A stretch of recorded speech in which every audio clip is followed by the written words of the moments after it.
Oh, you know what I should do? I should get into fucking Discord. That would be good. Hi friends, welcome in! Jada Nickel Variety Streamer. I do whatever the fuck I want here, and what I want to do today is Legos! If you cannot see my desk, I don't know what the fuck's your deal. But, if you can, I got this totally beautiful goth AF flower that's, I guess, Wednesday. I've never seen the show. I have no actual idea about it. But I do like goth AF flowers, so that's cool.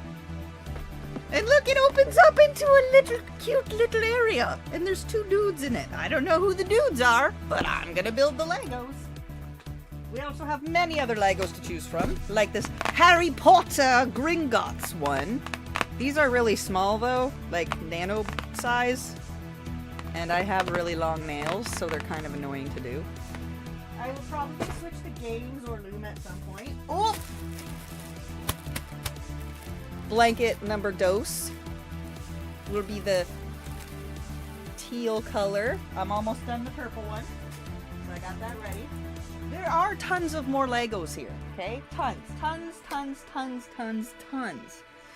There's also diamond painting. There's lots of selection of shit to do. I have my water, I have my juice, and I have a protein drink. Let me play my intro before I get any more sass back from them bitches that give me shit for not playing my intro. Ready? We are gonna have some fun tonight, 'cause you can't touch my boobies. Don't be shy, yeah, it's alright, 'cause you can't touch my boobies. Nobody can say shit, 'cause I did it. Boop, boop. I did it. I played the intro. Arsenic will be rolling up at some point to join us for the shit we're doing. I don't know. She'll be here when she gets here. I don't know. But in the meantime, we're gonna watch Charlotte. And, oh, hey girl. Hi to you now. So, I was thinking of making some French onion soup and then taking that smoked Gouda that you sent to do the crostini on top.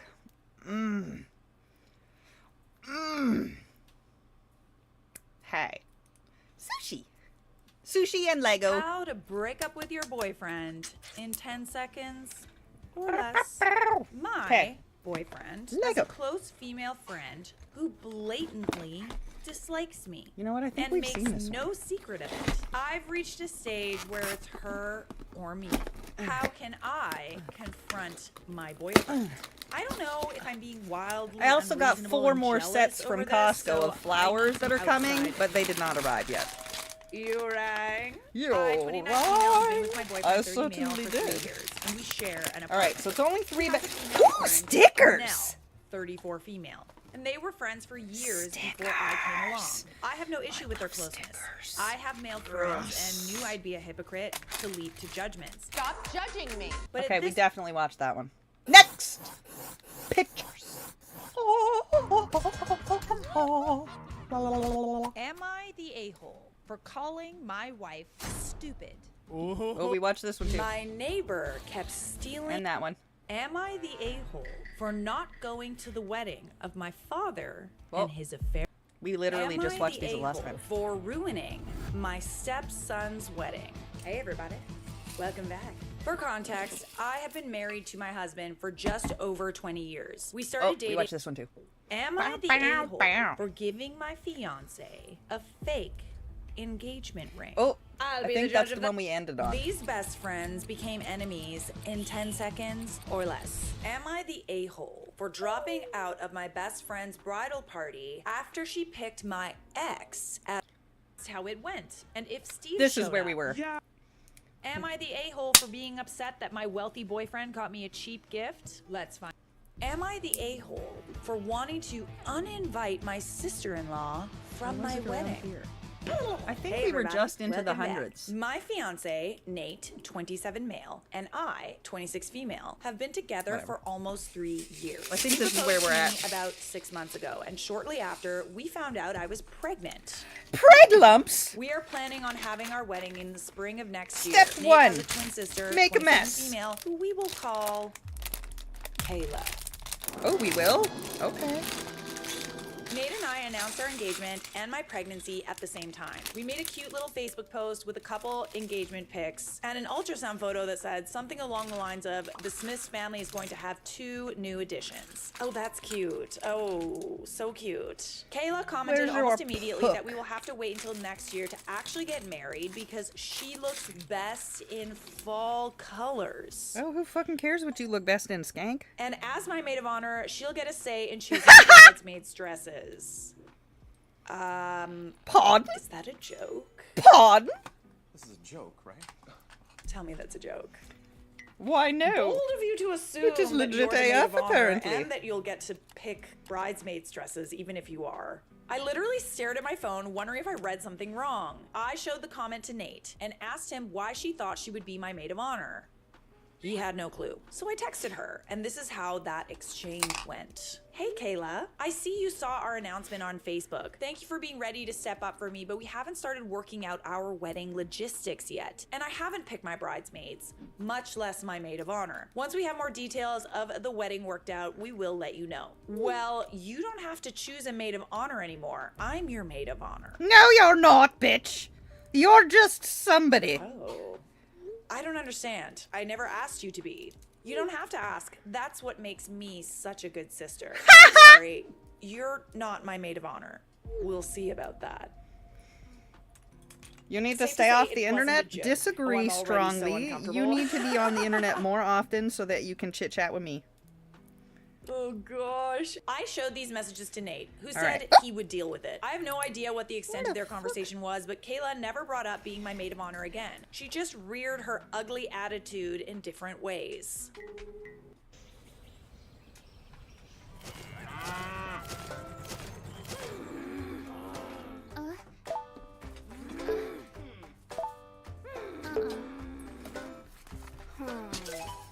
Where did it go? Did it get lost to the oblivion?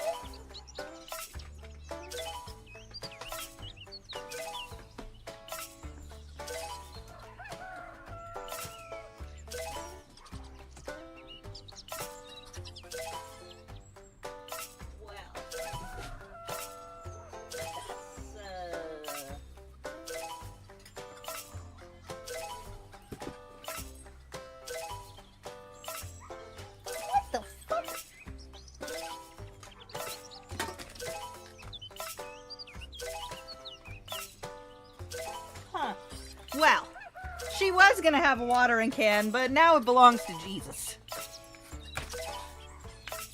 Cause I dropped it somewhere. Ugh. I don't know where, and I can't find it. So, it belongs to Jesus now. She ain't watering shit. Fuck you. Just gonna dry up. Oh my goodness. Ain't It's got no really watering strange to can, assume bitch. that she would Sorry be your about it. maid of honor when she's not officially even your sister-in-law yet. You know what? Maybe I need she to could put a have nail like on this. bridesmaid, looks like and she mine. could be a bridesmaid, but maid of honor, no. Fuck you. That's reserved for besties and sisters, or mothers, or grandmas. Like, I don't. As of now, Nate and I have booked the venues, caterer, the florals, decorations, and the DJ. A couple of months ago, I invited mine and Nate's mothers, along with my sister Sam, who I asked to be my maid of honor, to do some dress shopping. Kayla found out from her mom and invited herself to tag along. Oh, how interesting. Nobody invited you. We're already, like, sticking our little fingers in the pies. I don't like fingers in my pies. I do. Don't. I know you're thinking it. Yes, I was. We started by looking for a dress for Sam. I wanted my bridesmaids in a pretty pastel yellow. Oh, so cute. Good choice. But Sam is gonna be more golden. Kayla would not shut up about how yellow is such an ugly color. Since when? Who I cares love what yellow. you think? And I should go with pink or blue instead. Yellow Because she can do looks whatever she nice wants on for her gingers. wedding. Yellow She looks even grabbed nice a bunch on of dark pink and blue skin. dresses to try Yellow on does herself. not look I like tried my a best to nice ignore on her while her Caucasians. mother It entertained her depends bizarre on the ideas. color of Sam yellow. and my mother were making But constant mustard comments about yellow, how it's my which is wedding what and everybody Kayla seems to isn't be gonna fucking helpful, loving. she should just leave. Nah, bruh. Unfortunately, she didn't. And I'm What too you doing, nice my to love? kick her out in front of my mother-in-law, who I You had an already accident. have a strained relationship with. Oh, no, no, no. Had an accident with what? First of all, yellow is not an ugly color. I have seen like a beautiful pastel, push like the butter pump, yellow. it Looks just sprays you so with cleaner. good. I wash love me your some hands, yellow. baby. This girl What is are you just trying to looking for? project what she looks best in on you. You just ate and a bunch of also, fruit snacks. No more fruit is snacks. she a bridesmaid at this point? You can have Is she fruit. even a bridesmaid? If she's a bridesmaid, it would make sense because she's trying to wear the color that but she likes no more wearing. candies. I don't know. You can have we'll pretzels, find out. Our you can mothers have were able to shop for their goldfishes, you can dresses have with little interference from zucchinis or Kayla. But as soon as I something, start but no trying more things fruit, on, she has candies, all no more sorts of chocolate. things to say. That She would one, tell me that certain after styles that wouldn't one. look good once I No had more a candies, baby no more bought. chocolate. You've got, you can And even have told your me I should boba consider fruit not cups. wearing You've white got since I'm orange obviously fruit not a cups. You've virgin. got strawberries, absolutely you've got not. grapes, you've got No, all I kinds of good delicious fruit. I told her she wasn't a virgin when she got married either. Oh! Yet she still wore an adorable white sundress to the courthouse. She grumbled about how that wasn't the same. But I was already halfway back to the changing room. I still don't know what happened while I was in there, but when I came out, Kayla and mother-in-law were gone, and Sam had a smug smile on her face. I never discussed any details of the wedding with Kayla if I could help it, but I've heard Nate sharing some of our plans with her. He told her we were planning a buffet-style meal because we have a lot of dietary restrictions in our family, and that was the cheapest way to accommodate everybody. Literally a few $1,000s difference. She told him he deserved someone who wouldn't go cheap on his wedding, even though the buffet was his idea. He told her about our venue choices. He picked the reception venue. I picked the ceremony venue, which is in the same place my parents got married. My father passed away, and since he can't walk me down the aisle, I always wanted to get married in the same place he married my mom to sort of feel like he was there with us. Oh God, oh that's so sweet. She told Nate that my venue choice was tacky and people would make fun of us. Who, you? Ew. What a When he gross mentioned human. he wanted a DJ, she made a comment about how she knew I wasn't classy enough to want a live band. Okay, no, she is just like... Garbage. My patience is She's wearing garbage. thin. Each and every time she would make comments like this, Nate would tell her that they were his ideas, but not call her out for how she spoke about me. Oh, he's so handy and helpful. Which I do feel a little hurt by. I am hurt for you. That is messed up. I've expressed this to him and he told me he would try and do better by calling her out, but she just always has been this way. That's not an excuse. It's never an excuse. Okay, but she's also been this way because nobody calls her out. I think it's gotta be you. I think you need to do the calling out. I told him that's no excuse for her to be disrespectful and stick her nose into business that doesn't concern her. He hesitantly agreed. On Friday, I got an email from the venue for our ceremony, confirming our cancellation and asking if we need to reschedule.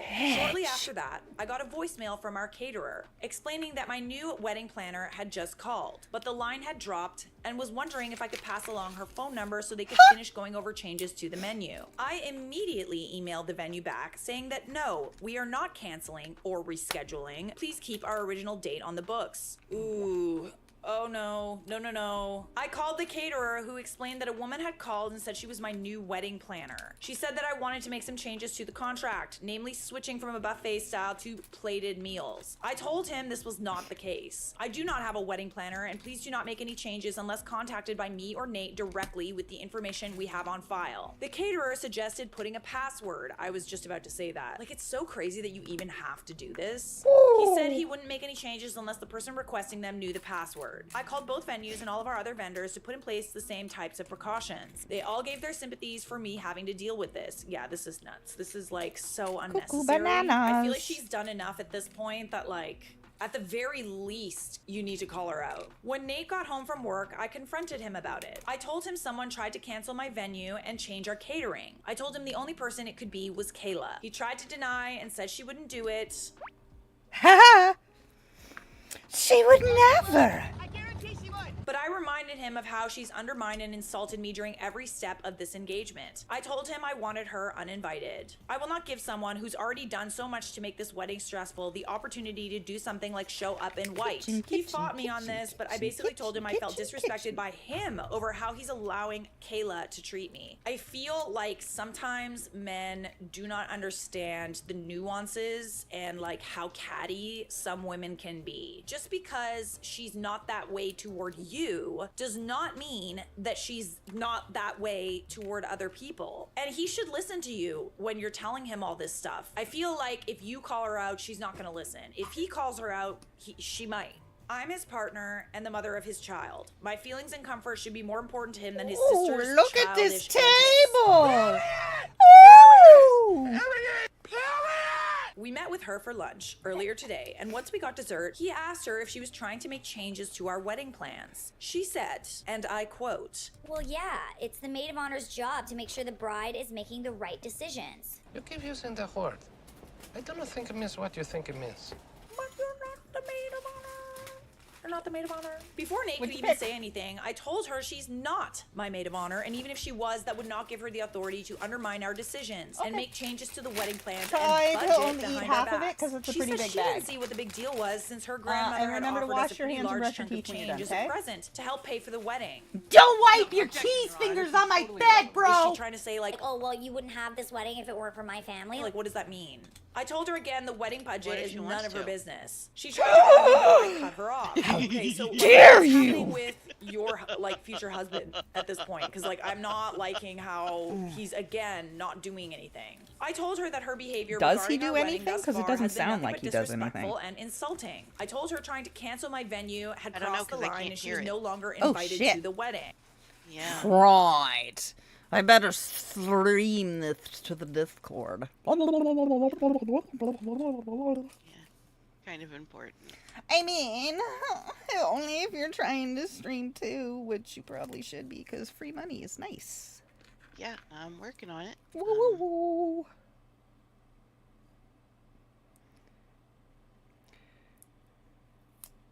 You know when Alice wants me to lick her entire face, she comes over and asks me what Auntie Snack said? Do you remember? Do you remember the other day when you're like, tell her I said hi? And I licked her entire side of her face? Legit. Yeah, so now she comes over and asks me what Aunt Tara said, or Auntie Snack. And that just means, like, she leans her one cheek over to me. She's like, what did Auntie Snack say? She just wants me to lick her whole face. And I do.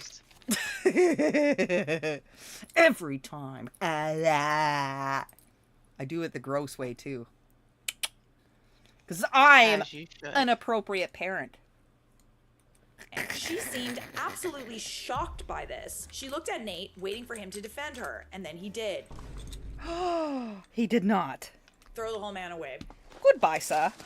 Go marry He your looked at me fucking and said, sister. Why don't we give her one more chance? No!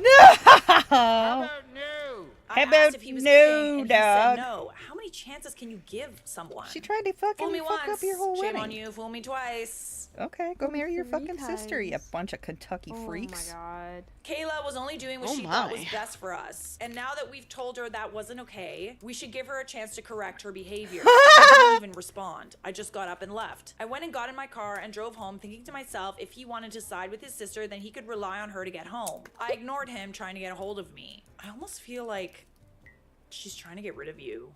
Part of me thinks that like she's just genuinely doesn't like you and does not want you to marry her brother. Who in their right mind would do this unless they hate you? Once at home, I packed a small bag and left for Sam's house. I told her everything and she told me I could stay as long as I needed to. But now she's at work for the night and that's where I am. Trying to process what just happened. Trying to figure out when I became second place in Nate's life. Trying to figure out if there's any way to fix what he just broke in me. He keeps switching between asking where I am, telling me he didn't think it was that big of a deal, and apologizing and asking me to come home and talk. But you told him that it was a big deal. You literally said that it was a big deal to you. It doesn't matter if he thinks it's a big deal or not. And it should be a big deal. Like, I beg your finest pardon, but it should be a big deal for him that someone is literally bullying his future wife and mother of his child. I don't feel ready to talk to him just yet. I'm too upset and I feel like I'll do or say something I will regret, like call off the wedding altogether. I would.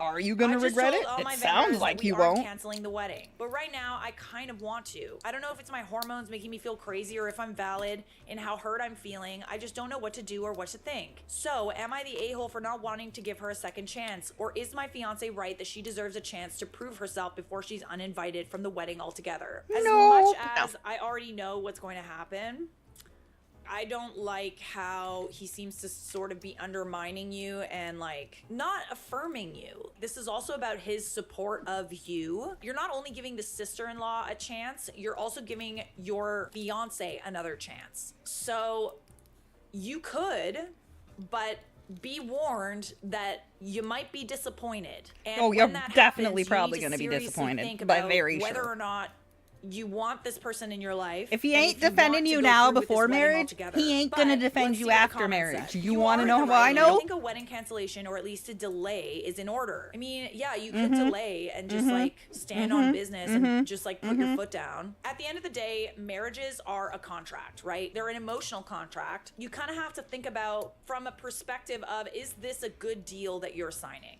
And if it's not a good deal and they're not willing to give you what you want, like it sounds kind of like trivializing it, but it's not. It is a contract and it is the most important decision that you will make in your life. Because marry the wrong person, they will make your life a living hell. They So sure You will. need to be willing to walk away from any contract to get all the terms you want. You know, speaking as someone who has done a few deals in her day, I have no problem walking away. Bye, Felicia. None whatsoever. Later, I don't bitch. necessarily do it Felicia. because Bye, it's like, Felicia. That, like, this person, this, blah, blah, blah, blah, blah, blah. no, I'll do it, but I need to feel fully comfortable with what the contract says. I need to feel fully comfortable with what the marriage is. And that's just the way it has to be. And like more often than not, they do come back and give you what you want. It's a negotiation. You know what I'm saying? His sister tried to change the venue that was meaningful for you because it was a reminder of your father. To cancel that over anything else is not just over the line, but it's cruel. You gave him many chances to get her in line. He failed. One thing I would recommend if you go forward with him is that when meeting with her, let him take the lead. Even if you don't agree with what he's saying. It will be the biggest indicator of his mindset and ensures that she can't blame you for the boundaries he's placing. OP responds, thank you. He just keeps saying, I just don't know her well enough to know that all her comments and jokes are harmless. Not a joke. That was not even a joke. I mean, that's kind of subjective, isn't it? Like, if you find them hurtful, then that's not really up to him to decide. But this wasn't just one comment. She actually tried to cancel my venue. I honestly couldn't care less about the catering. That one was weird, but my venue was special. It was too far. So lots of people are like, Why are you marrying into this mess? you need to step away from the wedding. This is not a good idea. Some people are like, Oh, this post isn't real. I mean, you would be surprised how, coming from someone who's done a lot of these stories, it's not that uncommon. Like, it's really not that uncommon. I feel like the root of this is she wants to get rid of you. We do have an update. There were lots and lots of comments asking for an update, but I wanted to wait until after I had talked to Nate. I spent last night at Sam's house and mostly ignored Nate's texts and calls. Kayla texted me once telling me not to let my hormones make me irrational. Okay, so what's her excuse then? I just blocked her, but someone advised to unblock and silence her notifications so if she escalates, I could maybe use it in court for my custody case. I did unblock her earlier today, and I'm glad I did, but we'll get there. Yeah, everybody saying, you know, like, cancel the wedding and stuff like that. Like, please also keep in mind that, like, she's pregnant. This is a difficult decision. Like, she's basically deciding to be a single mother, and like, that's hard. That's a really hard path to take. It's easy for us to just You know sort of what's read it worse? and be like, Living in that fucking situation. This has to be fake, blah, blah, blah. understand that she is pregnant. And She doesn't want to be a single mother. She Or she'd should. rather not. I replied to Nate at one point telling him You'd that rather I be was fighting safe that and at shit with his Sam's sister house, and I until would you be home die? tomorrow, Nah. today, after work to talk about everything. Nah. I expressed again that I was You're feeling never really gonna hurt win. about not being heard or backed up by him, and I needed time to decide what I wanted to do. He asked what I meant by that, if I meant canceling the wedding altogether. I told him that is exactly what I was considering. His reply, Don't let your hormones make you do something irrational. that's not even him talking. That's not him talking, that's Kayla. Dude, maybe he's like condoning this behavior because like he actually doesn't really see anything wrong with it. Maybe there's a lot going on behind the scenes that you don't know about. maybe they're 'Cause, fucking. like, how could anyone 'Cause be that's on what her it side at sounds this like. point? Unless he Oh, I also thought that was feels the his way she sister. feels. It is his Anyone else wanna sister. take a guess as to where he got that line? Oh, we already guessed, so. That just about made my decision for me. I didn't reply, not even when he texted me, good night, I love you. Instead, No, you before I don't. went to bed that night, I sent him a link to my post and told him to read through it before we talk. Someone said he probably sent it to Kayla Yeah. too. If she did read it, she hasn't commented. And if she texted me about it, it was while I had her blocked. This morning, I called into work and had breakfast with Sam. She gave me the number of a family lawyer that her friend used for his custody case. I spoke to the assistant, explained my situation, and luckily, she had a spot open after lunch for an initial consult. She was in the I middle took of eating a shower and snack. basically kept Show reading Dad through what the you got comments out of on your- my post out of until your it was time pyramid to talk today. to her. I told the lawyer exactly why I'm leaving Nate and how I'm terrified over how his sister would influence him with our baby. I don't trust trust him not to be influenced by Kayla I got and her to have books our and baby's these best interest instead in of mind. chocolate So for I want to Easter. fight for sole custody and supervised visitation. I told her, if possible, I want to include something that restricts Kayla from having any contact with my child. I'm already mentally preparing to have Poo-poo, to you fight can Nate show in him all court your new because I know books, he will too. not agree to any of this. My lawyer told me that while my concerns are valid, it may be difficult for a judge to put a contract restriction in the custody order based on the family drama alone. She advised me to document everything that Kayla has done and anything moving forward so we can present it to the judge if and when we end up in court. Oh, my you goodness. will. It's so Oh, sad you that will. it's come to this point. It's not if there and wasn't when, ever a it's just sign when. to, like, It's just stop when, being not if, it's just when. contrarian to your partner. Stop being this person that like doesn't listen to them when they tell you that something is wrong. I can tell you firsthand, Why a would you partner listen? that does not validate your That's feelings just is silly. not a It's partner not that you like want to you spend are your life with. partners. If their Don't be first ridiculous. response to you being hurt by another person is to somehow make it your fault and Your you're fault. crazy and your hormones and all these things, if that's their first response and it's not to protect you, that person hates you. She gave me a list of things Yes, to think ma'am. about, like if I want Nate to get any custody at all or just visitation, how I want to handle things like medical care or education for my child, if I want to put communication restrictions like only talking over text, lots of things I would have never thought of and never thought I would have to think of. We were supposed to do all of this together. She told me to take a few days to gather my thoughts and decide on what I want. I scheduled an in-person meeting for this Friday to go over everything. Hopefully I will have my mind straight by then. But if Make anyone has any advice on when sandwich. it comes to what to put on these custody papers, I'm all ears. I'm I not sure do. someone who has ever dealt with something like this, but if anyone has any advice, I do. either OP sees this or maybe there's someone else that's dealing with something like this, it would be helpful. After the phone call with my lawyer, I checked some more comments and took a much needed nap. When I woke up, I had a text from Nate asking what time I would be off work so he could have dinner ready for me when I get home. I told him I would be there around 5, but if Kayla's there, I will be turning around and leaving without a word. Ooh. Something tells me she was invited. I then asked him if he read the post I sent him. He said I did, but I would rather talk to you than read you bash me and my sister on the internet with a bunch of strangers. Oh. His poor, wouldn't precious, necessarily say innocent that was sister that tried to bashing. cancel his If whole he took fucking it as wedding. bashing, then Okay.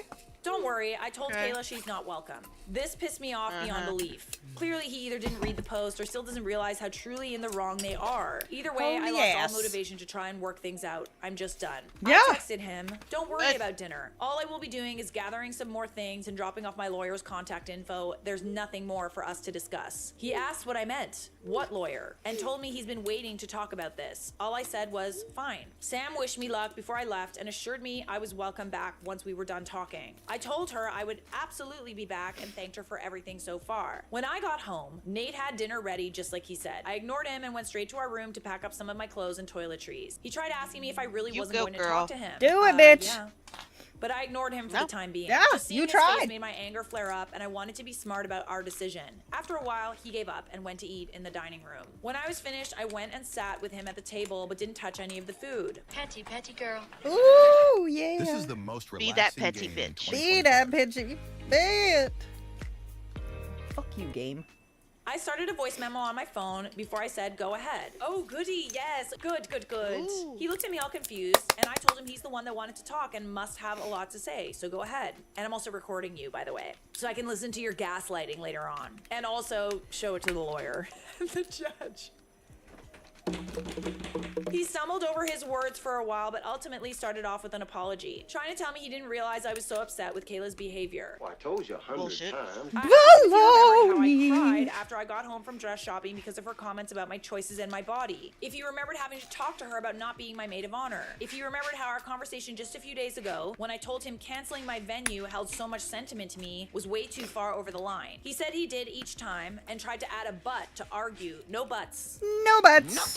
That is No undermining how you feel and No undermining rumps. how someone has hurt you. But I cut him off with my next example. I told him after all that he should 100% have known that I was beyond done with her BS. I told him I was so hurt and pissed that I wanted her uninvited. But he wanted to give her another chance. To what? Cancel our DJ and book a live band? Dye my dress red or show up in white herself? He told me she would never do that. No, she is exactly the type of person to do that. She's literally already done it. Literally Clearly, she's already done it. Yeah. I told him, he told me she would never cancel my venue, but she admitted to it in front of our faces. I told him I don't trust his opinion on his sister and that he is just as delusional if she thinks she will change. I asked him why he even told her so many details of our wedding anyway. What does her opinion of our wedding even matter? He tried to tell me that because Kayla didn't get to have a real wedding when she got married, she was just a little too excited about boo-hoo. ours. Oh, boo. That doesn't Boo-hoo. excuse behavior. She could get excited and like want to fucking help, who? but she doesn't get There's to decide excitement and things helping, as and if there's it's just her wedding. I Thanks, told him DNL. she being has a all the full right in the world garbage to be human. excited, but that does not give her any rights to insult me or Boo-hoo. change our choices regarding what we Boo-hoo. want for our wedding. She'll have plenty of opportunities to have a real wedding. If she could stop for 2 seconds and take her nose I out never of our had wedding one, business, and that she doesn't could mean go I'm out gonna and go to find other a man people's or fucking woman to marry weddings and just herself. own I up the asked him, place. Like, what's nah, next? bruh. She gets to name our baby when she's lost her own. Ooh. The look on his face made my stomach feel hollow. He told me, I quote, actually, Kayla does have a few ideas. Okay.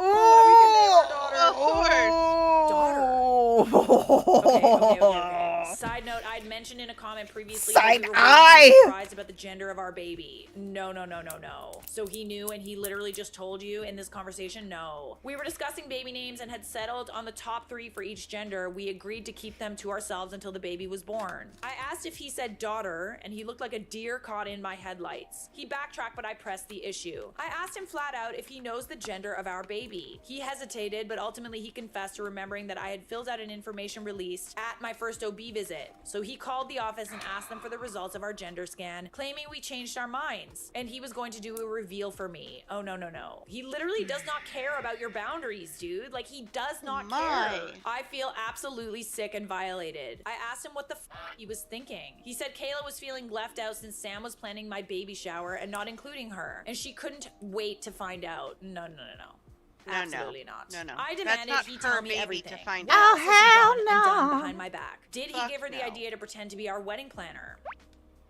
Was he the one that had her cancel my venue and change our catering? He tried to tell me no, of course not. She did that on her own, but I could just tell that he was lying. No. That's why he's excusing her behavior. Because it's also his behavior! Ah! He absolutely put her up to all of this. At that point, I didn't even care why he did. It's clear that none of our decisions will ever actually be ours. He will always do whatever the hell he wants and get Kayla to back him up. I don't even want to think about how many of our decisions in the past were completely undermined and changed by these two. I asked him if Kayla came to him and told him everything I'm telling him. That she doesn't feel supported by her partner. That her partner went behind her back to learn the gender of their baby without her. That her partner was retroactively changing every decision that they had agreed upon. That her partner was letting their sibling bullying her relentlessly. What would he say to her? He didn't have a response, and honestly, if he did, I didn't want to hear it anymore. I knew the answer. I told him that as the woman who's supposed to be his wife, me and the baby I'm carrying should be his top priority, not his twin sister. I said him going behind my back like this for something as important as the gender of our baby is absolutely unforgivable. There is nothing he can say or do to fix this. I told him I will no longer be marrying him.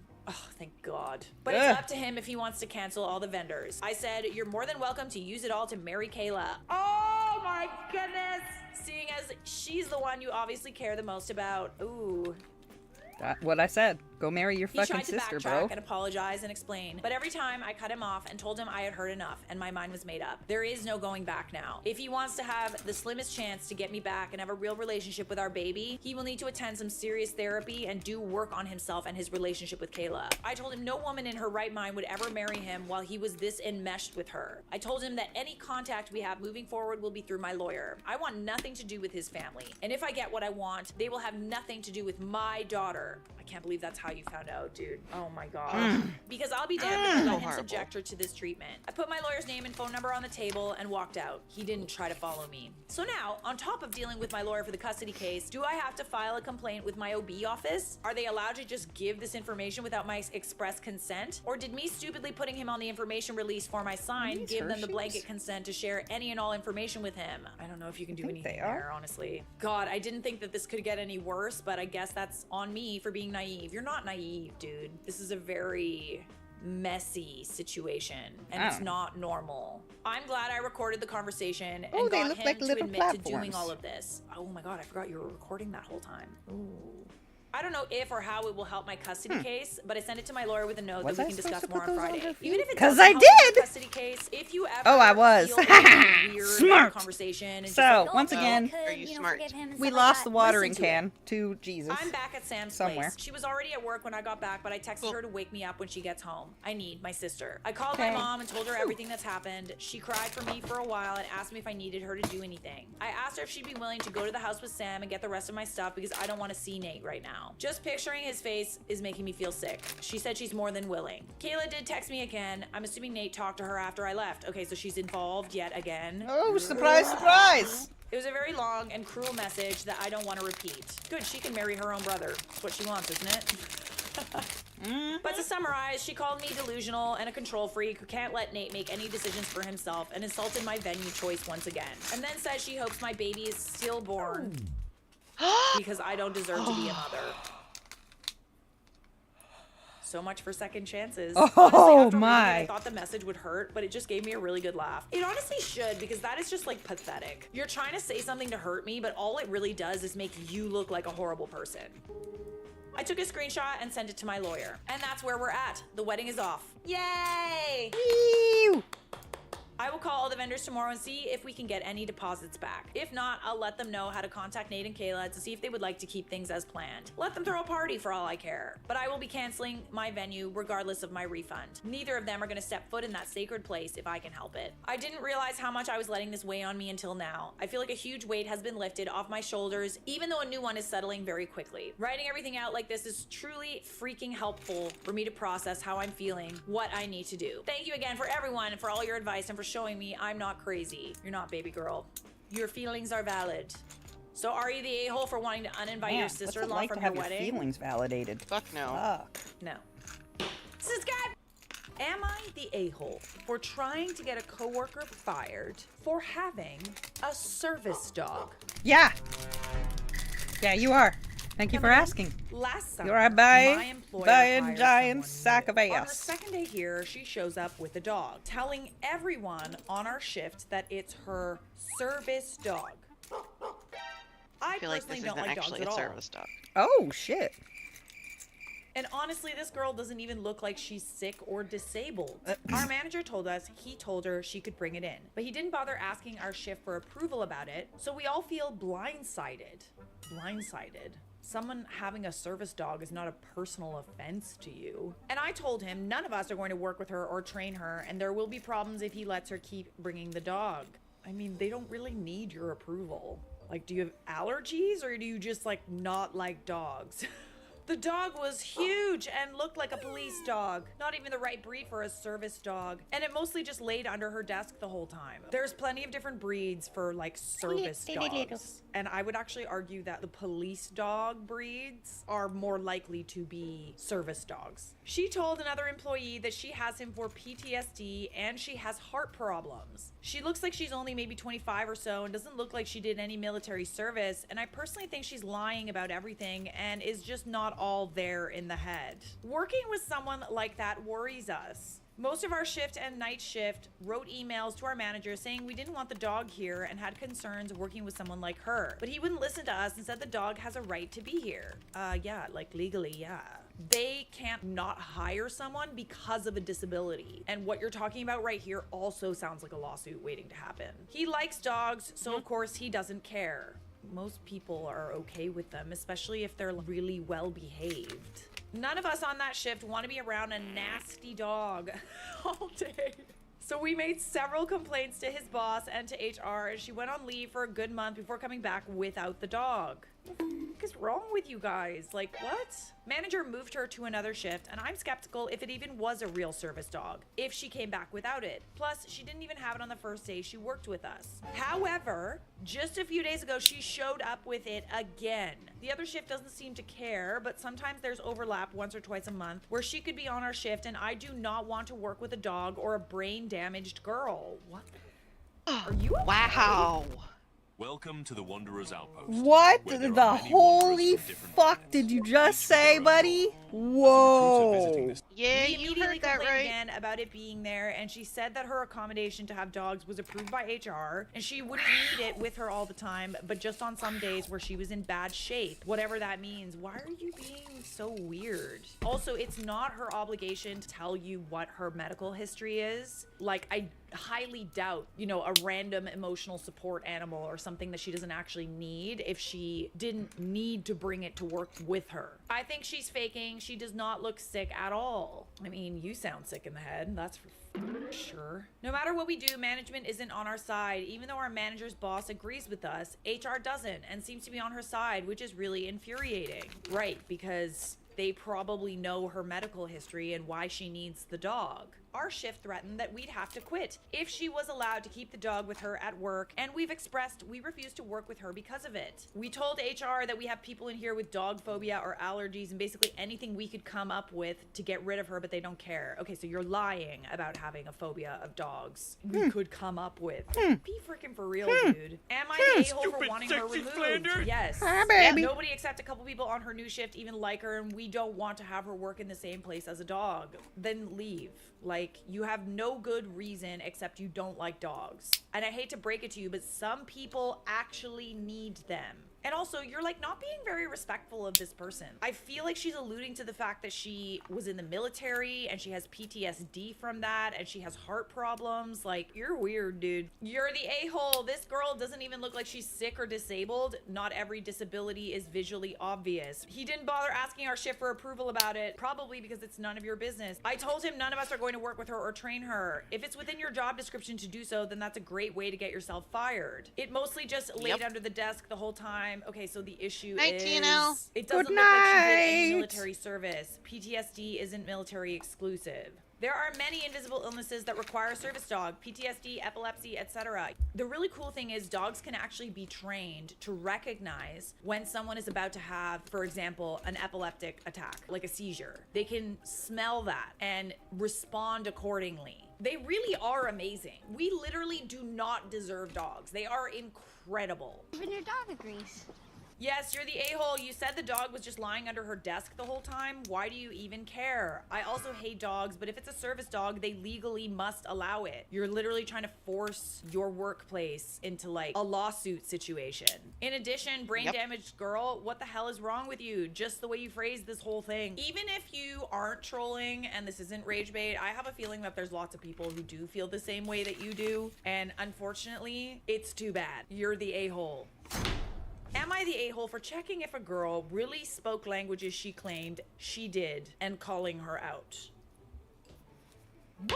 I, female 20, am a uni student in the UK and my semester just ended. Instead of going back home for the summer, I looked for a summer job. I've been working at a cafe for 2 weeks now. It mostly hires uni students, so we're all around the same age. Apparently, all the workers are fairly close and they go on nights out often. One of the girls, let's call her Ivy, also works there. I didn't know this, but she was Polish. Her accent was very good and I only realized when she spoke it. Apparently, she moved to the UK for uni. I don't know why, but I feel cheated. I mean, I have nothing against her, but it would have been nice to know, I guess. Anyway, people I work with had a night out last night and they invited me. We were going for pre-drinks. For those who are unfamiliar with our culture, it's when we have drinks at Ivy's before going out to pubs and clubs, and we typically play some drinking games. Ivy was there as well. She seemed well liked. Another co-worker there was Mark. Mark is Spanish, and I overheard Ivy and Mark's conversation, and she seemed to throw in some random Spanish words into the conversation when it was just the two of them talking, and he didn't seem to mind and did the same. Anyway, I admit, I kind of fancy Mark and found it a bit annoying. Oh, sucky baby.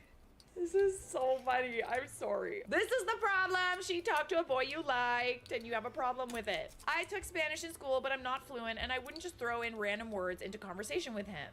I mean, I'm sure he would have appreciated it, you know? Like if trying to strike up a conversation with him and you like try to learn his language. Buenos games and I asked dias. about languages everyone spoke. Turns out Ivy spoke Polish, English, Spanish, and some Dutch. I pretended to be impressed and used Google Translate to ask her things in those languages and she played along. answering them. And then I got to Spanish, and I thought that it would be a good time to get her to stop showing off, as I assumed Mark was too polite to tell her to stop. I asked her a question, and she started replying in very fast Spanish. I stopped her mid-sentence and told her I was surprised at her bad pronunciation. Bad pronunciation. But you need Google Translate in order to ask her questions. I really don't think that you should be dictating to her pronunciation. Both her and Mark looked surprised. I explained that hearing her English, I thought her Spanish would be better. Why are you all high and mighty? You don't even speak Spanish fluently. I really hate it when people are like judgmental about learning languages. It's very hard to learn another language. It's also very hard if you're like a Polish immigrant and you're multilingual and you have an accent. You're really doing your best to learn languages and it's like a passion of yours. I find it really weird when people are high and mighty about it. Stop gatekeeping languages, okay? PSA. She told me her pronunciation is not wrong, but that she learned Spanish as a child watching Argentinian telenovas and she speaks with that accent. Dulce de leche.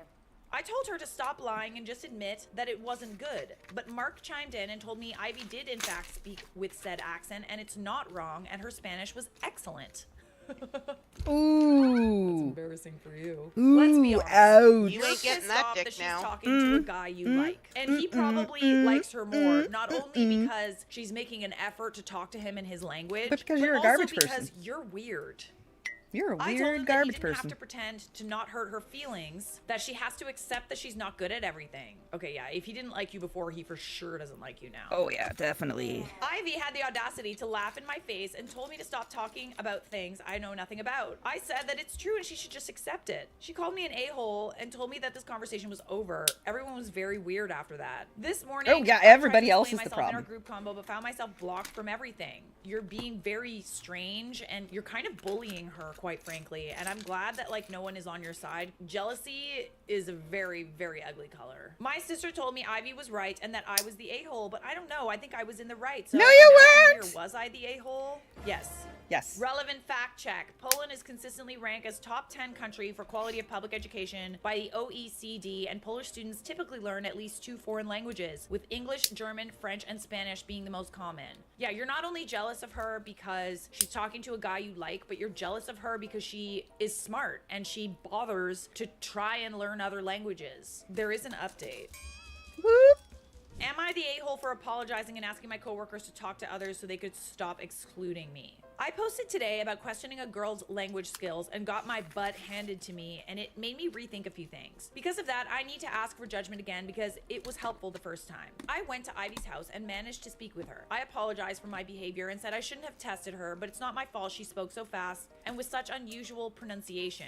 She, instead of a certain sound, some of her S sounded like H. Apparently it's called aspiration and is common in some dialects. I did some research. Correct, yes. Just because you speak Spanish doesn't mean that that's the only type of Spanish, you know? Like, Spain Spanish is different from Mexican Spanish. And Argentinian Spanish is also different from other types of Spanish. I added that she couldn't have blamed me for thinking she didn't speak the language well. You're still kind of like making excuses here. You're still kind of deflecting and like, you really didn't have to say what you said. You could have said, oh, you have like an interesting accent. I've never heard Spanish being spoken that way. You said it in a very judgmental way that accused her of not knowing the language. Oh my God. No, you're bullying her. Like, you flat out bullied her. You're making excuses. This is not a good apology. She just stood there looking at me and didn't say a word. It annoyed me, but I kept quiet this time and continued. I apologized again and asked if she could tell the others how sorry I was. Okay. This is the thing. You're not apologizing because you hurt someone's feelings. You're apologizing because now everybody thinks you're an a-hole and you're worried about the perception of you. Because you are an a-hole. Sorry. Not sorry. She said she'd see what she could do. It encouraged me and I went a step further, hoping to smooth things over with everyone. I asked Ivy if she could tell Mark I was very embarrassed and sorry. Why don't you tell Mark that you're very embarrassed and sorry? She looked at me and laughed, and she laughed at me again. Because she knows that all you're worried about is Mark, because you have a crush on him and you made yourself look really rude in front of him. I tried my best, but that was just rude. Interesting that you can recognize when other people are being rude, but not when you're being rude. She laughed and told me I was still an a-hole and that my apology meant nothing. She kicked me out of her house, and when she closed the door, I could hear Mark was there. I tried to listen to their conversation, but they spoke in fast Spanish, and I couldn't understand it. Can you understand the word puta? Am I the a-hole for trying to apologize to her and asking her to speak on my behalf to others? Okay, again, that was not an apology. You were you need to really understand what you did there. You just dug yourself deeper in that hole. Oh my goodness, there's another update. Oh, there's several. Oh my. Would I be the a-hole if I reported my boss for discrimination due to me not speaking their language? Interesting. Long story short, I have beef with a coworker. I tried to be the better person and apologize. I went out of my way to go to her house and make amends, but she laughed in my face. No, you didn't. Because you didn't try to make amends. You just tried to make excuses. Not only that, but I think she's doing it with the guy I fancy. I was so angry yesterday. She disrespected me by laughing in my face, ignored my apology, and is just overall a crappy person. And because of her, I'm now being ostracized and bullied by my coworkers, removed from groups, etc. It's not because of her. Your actions caused that. Oh my God, consequences? I never. Opening shift at our cafe, and the owner came around. The owner, Becky, is not there every day. The manager handles everything day to day, and the owner comes in once or twice a week. Sometimes on Sunday. She was chatting with me and asked how everything was going. I thought it was my chance to stop the bullying. I told her everything that happened, how Ivy was mean to me, and how she laughed in my face, how she made everyone stop talking to me, and how she would ignore my apology for the innocent mistake I made. Well, it seems Ivy got to her first. Becky knew about everything that happened. She told me she had multiple people tell her about Friday night, including our team leader and manager. She told me that she's not going to fire me, but to be warned because I'm on probation and to make sure I behave at work and think before I speak to people.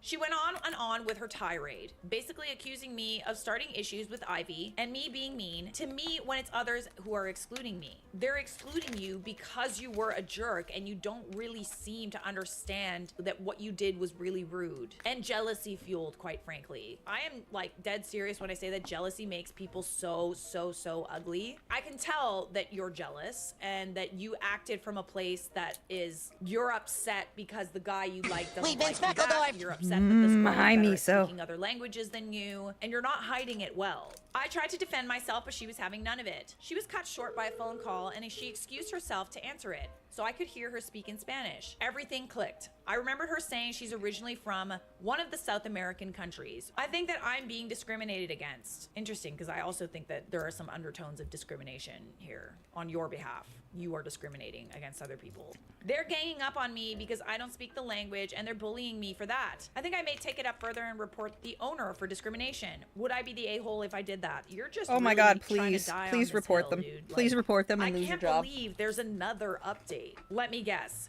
You got fired. I, female 20, used to work with this girl, Ivy. Ivy hated my guts and complained to everyone about me. She made sure coworkers excluded me, complained to our boss, and I eventually got fired. She was overall a very nasty person. Again, you're playing the victim here. You're writing separate posts, changing the story, and not being fully forthcoming about what you did. You haven't learned, and you've had like several consequences for your actions, and it hasn't like made you look Welcome to entitlement. Think maybe I might be the problem. Recently, I had a falling out with my flatmates and had to find a new house to live in. I found a lovely little one-bedroom flat in a 3-floor terraced house converted into flats on a quiet street. I was moving in this morning and was taking my stuff out of the moving van, and I saw her and she saw me. She was walking with one of the guys, let's call him M. She turned against me. She saw me and I thought I would be the bigger person and I waved at her. But she whispered something to the guy and they went inside the house. It turns out her window is directly in front of mine. We are only separated by a narrow road. I finished carrying my stuff and started unpacking when I heard the doorbell. It was her and she told me she couldn't believe I moved directly in front of her when I knew exactly where she lived. A neighbor suspecting neighbor. That is hella weird. You went to her house. You knew where she lived. That is like very strange. You not only are jealous of this person, but it kind of seems like you kind of want to keep like tabs on her. She started screaming at me. I told her she was crazy and I didn't care for her enough to move in next to her. But why would you do it then? Why are you trying to like helicopter around this girl? You sound like a little obsessed. Like this is like fan behavior a little bit. She started crying and left. So I later sat watching telly and saw her in her window with M and some other people from my previous job, and they were looking at my window, pointing and talking. It was absolutely awful. She opened her window and shouted, "Stop spying, asshole," and closed the curtains. My sister told me I shouldn't have moved in, but I told her I needed a place and it was cheap. But I'm wondering, based on that reaction I got, was I the a-hole for moving in front of her house? Why no? As to why OP suddenly had to move. As for the flatmate situation, I might have slept with my flatmate flatmate's boyfriend, but I didn't know he was her boyfriend. Interestingly, we actually have a post from Ivy. Am I the a-hole for reporting a coworker to my boss after she kept calling me a spoiled and privileged white girl? So this is suspected to be from Ivy. I, 20 female, work at a cafe to support myself. A new person, Anna, started working here recently, and she seems to have a huge issue with me. She gets annoyed when I speak other languages other than English with other people and appears to perceive it as a personal offense. A little backstory, which I think is important for context. Currently, I'm living in the UK, moved here for my degree. Originally, I come from one of the Central European countries. In my home country, language education is mandatory and kids start learning one language as soon as we enter school, and a second foreign language is added 2 years later, and both continue until we leave school at 18. I seem to pick languages easily. Obviously, I kind of speak English, and when I was a child, I picked up Spanish and then learned it at school. I also learned basic German and some Dutch. Latter one is a hobby in my free time. Our university has a lot of international students, and I'm in a few societies and sports, meaning that I tend to know quite a lot of people casually. Our town is very touristy and some tourists don't speak English. Since I work at a coffee shop, I often speak to different people. When I'm serving a Spanish friend, I will switch to Spanish. When a tourist is having a hard time ordering, I know their language and I'll switch as well. It's never been a problem, ever, until Anna started working with us. The other day, she accused me of being a spoiled and privileged little white girl. She told me average people don't speak nor get to learn so many languages, and that my daddy's money paid for it. I love how she left that out of her post. Huh? I explained to her that I don't even know my father and my family is poor AF, and I have to work to get through uni. Yeah, literally, that's so strange. Like, you literally work at a coffee shop just like her. Would you really be doing that if daddy's money was behind you? She doesn't have to. She's working for extra spending money. She told me it's disgusting how I'm refusing to see my privilege and how I shouldn't be learning how to speak with local accents because it's verging on appropriation.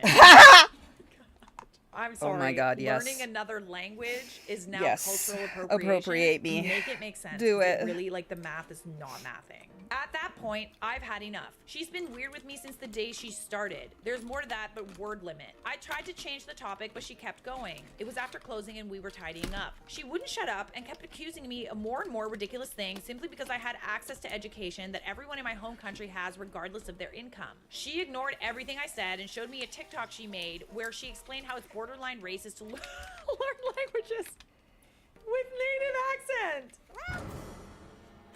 She just kept going and wouldn't stop. I was done with her and told her to F off, and I reported her to our boss the next morning. When she found out, she spammed me with texts calling me all sorts of names. Anna's having a disciplinary meeting on Monday, and I'm sitting here feeling guilty that she may lose her job because of me. Everyone is telling me I was right to report her, but I'm not sure and keep feeling guilty. Am I the a-hole for telling her to fuck off and reporting her to our boss? In addition to all of this, like, Look this at how girl has cute such a that problem is. with you, Yes. But it's crazy to me that the girl in this situation literally moved next to a person that she had such a problem with. This And is hella now, weird, dude. big Who moves across the street to watch the guy they like? Screw the woman they hate so much.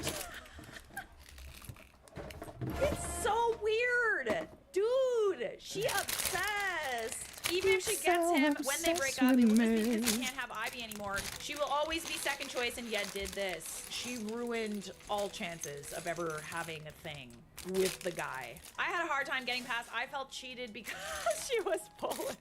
What does that even mean? Everyone is saying she's racist. Yeah, I get that. No, that's why I said, like, she's being discriminatory. How is she cheated? Because she didn't identify as Polish, so she could be racist faster? Like, people are supposed to tell me if I'm supposed to hate them.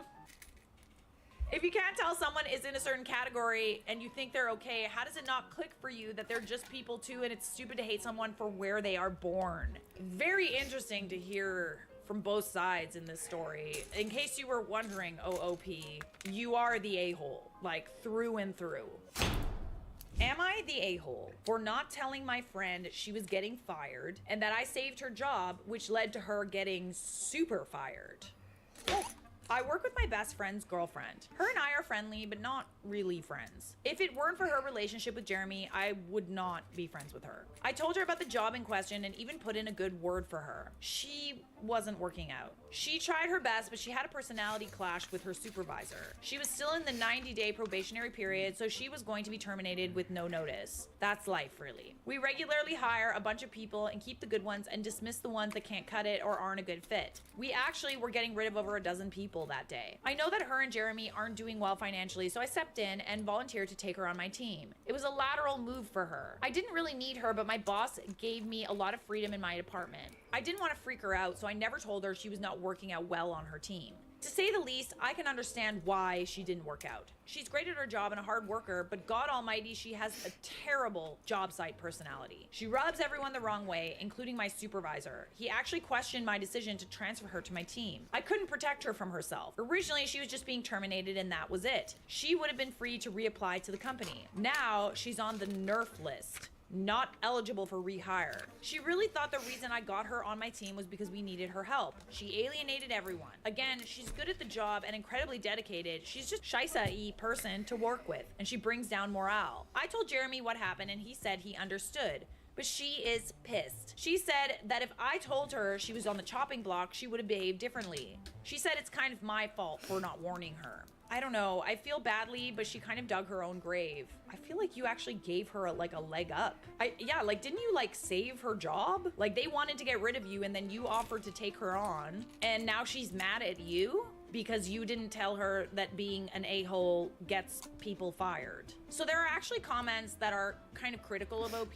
Like, she can't necessarily change her personality. I feel like we also need to be telling people when they could improve on certain things instead of just firing them. So there were actually some people in the comments who were like, you're a leader, you're supposed to tell people. At the same time though, if you're kind of just a jerk, you can't be that not self-aware, right? If OP was her supervisor, then it kind of is on OP to give her feedback and they failed at their job while allowing her to hurt the rest of the team's morale. OP, you're a bit of an a-hole for adding her to your team and not telling her what the problem is. If you're a team leader, it's your job to address those things. If she chose to ignore, that's on her. Yeah, I mean, you knew she was on the chopping block. If she's just a rude person, then that's really not your fault. But maybe were some things that she could have worked on. I don't think you're the bad person in this, but I do think you should have told her about her attitude and how she could fix it. I think you should have explained that she needs to have a good attitude in jobs, and if she doesn't choose to take your advice, then she's in the wrong. Yeah, I mean, I know I kind of was being a little critical, but now that I'm kind of seeing,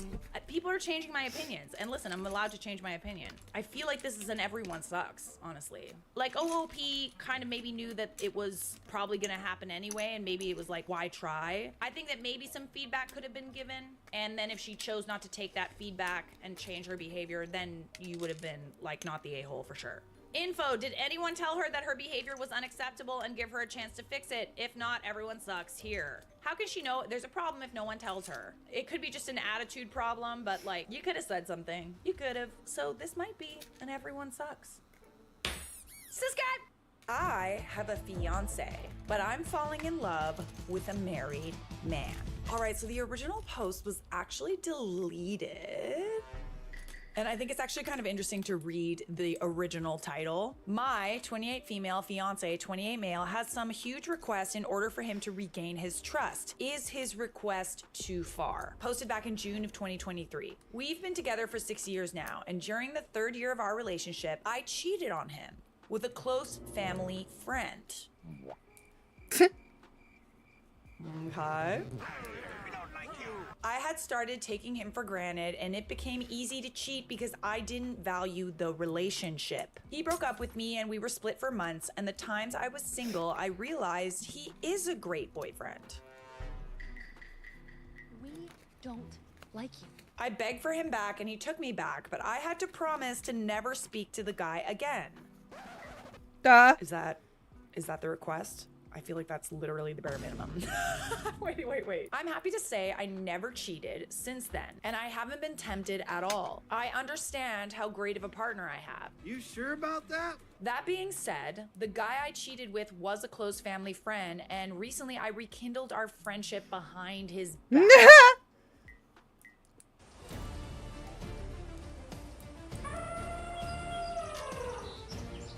Right to jail, right away. Nothing romantic. You ever meet someone who's a terrible partner but a great friend? That's him. I hated the fact that I let a stupid mishap ruin our friendship. My fiance found out and was angry.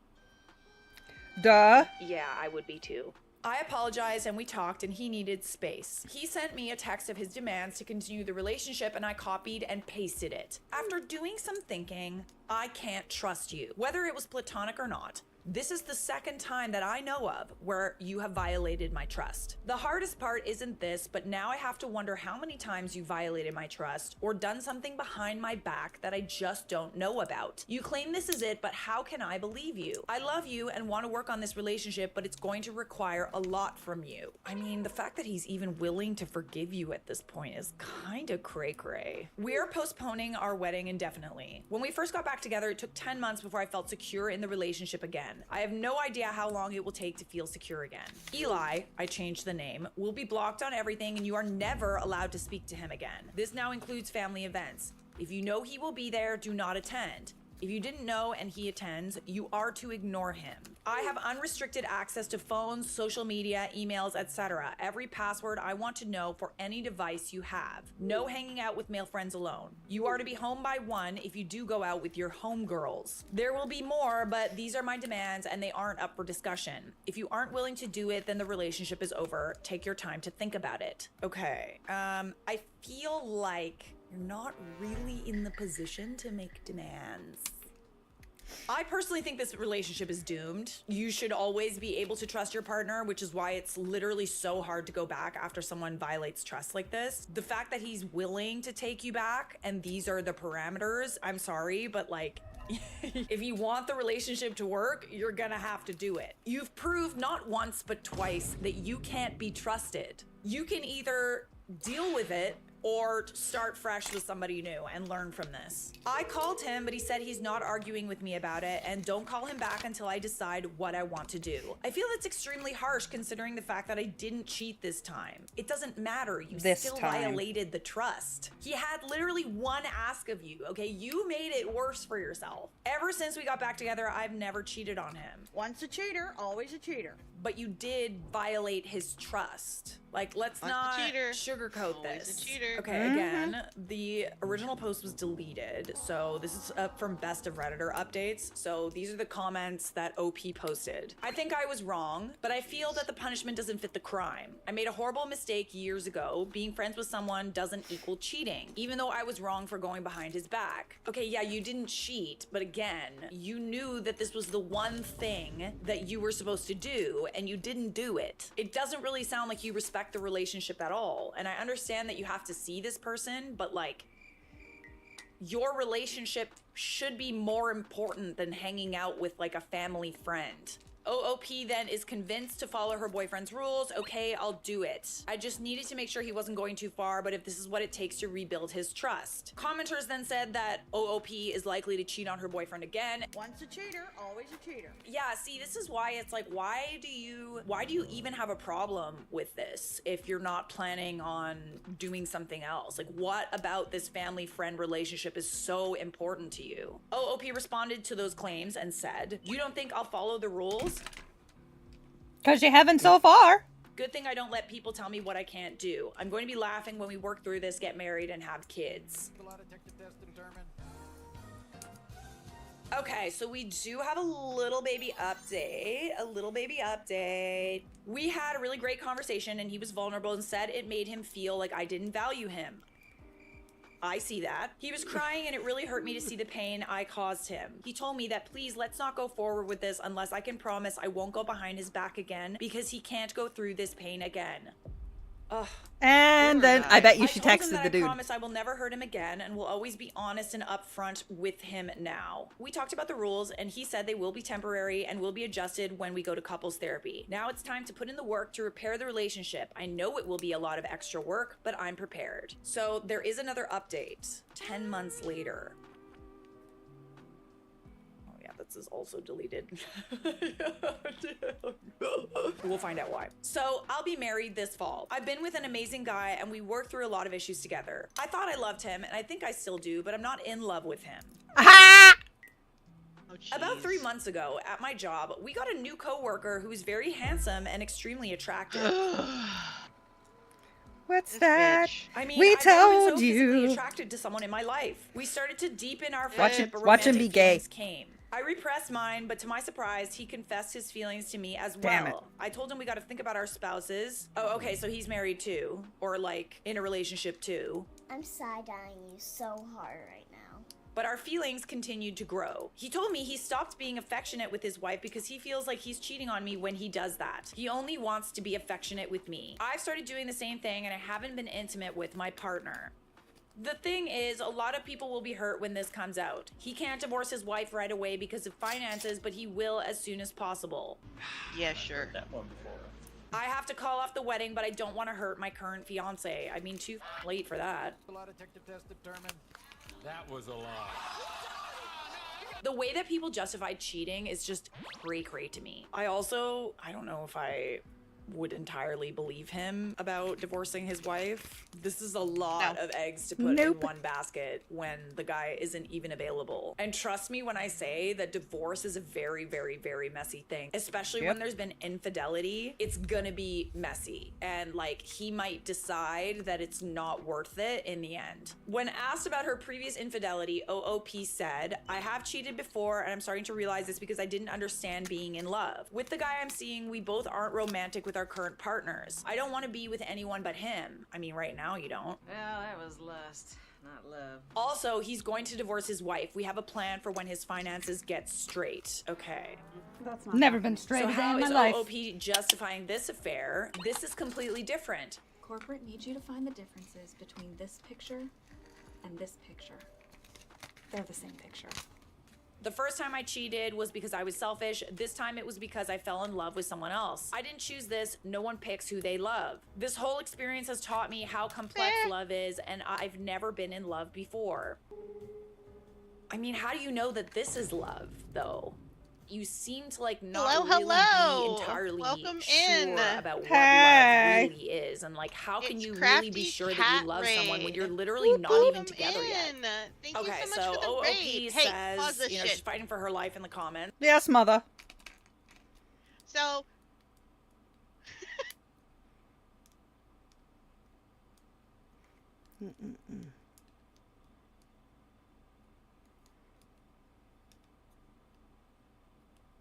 Silence. thank you for the follow.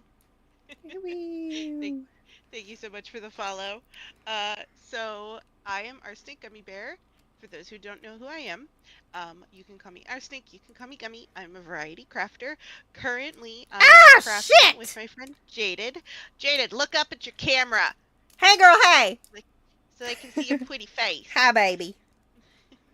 And we are watching Am I the Asshole from Charlotte Dubray. Dobre. So, Crafty Cat, what were you doing today? Thank you so much for the raid. I'm fondling Legos. Thanks for asking.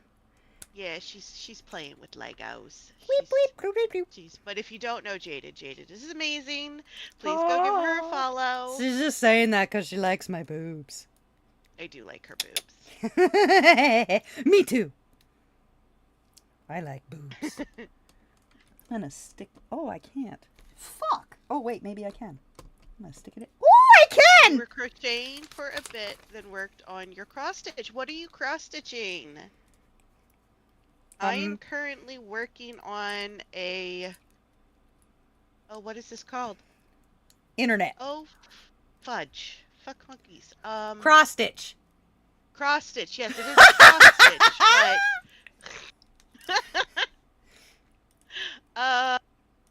It's a burrito.